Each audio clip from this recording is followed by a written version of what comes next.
সবচেয়ে কম বেতনে চাকরি করে বাংলাদেশে। প্রত্যেক দেশের লোকজন বেশি বেতনে চাকরি করে, কারণ আমাদের ট্রেনিংয়ের অভাব, শিক্ষার অভাব, এবং শিক্ষার অভাবের কারণে আমরা শুধু বেস লেভেলের কাজ যেগুলো সেগুলোতে যাই, সেগুলিতে আবার আমাদের এখান থেকে যে ম্যান পাওয়ার এজেন্ট আছে তারা আমাদেরকে এক্সপ্লয়েট করে। আমি এটা তাদের মুখের উপরে বলি যে আপনারা প্রচণ্ডভাবে এক্সপ্লয়েট করতেছেন। নেপাল থেকে মালয়েশিয়াতে একজন কর্মী যায় 1,25,000 টাকা, আমাদের এখান থেকে যায় 3,75,000 টাকা, একই কাজের জন্য একই বেতন। এটা আমাদের রাষ্ট্র ব্যবস্থার একটা ব্যর্থতা। রাষ্ট্র ব্যবস্থার ব্যর্থতা, কারণ এই মানুষগুলির বিরুদ্ধে আমরা কোনো ব্যবস্থা নিতে পারিনি, শাস্তির উদাহরণ তেমন নেই।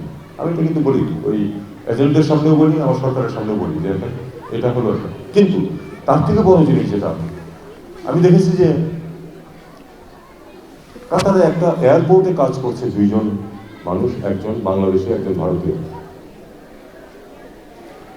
একই কাজ করছে।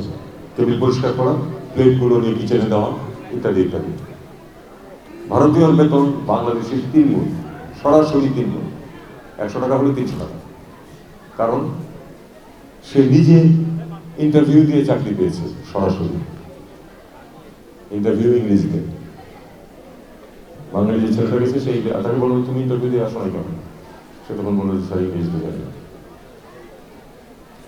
ভাষা শিক্ষার কোনো বিকল্প নেই।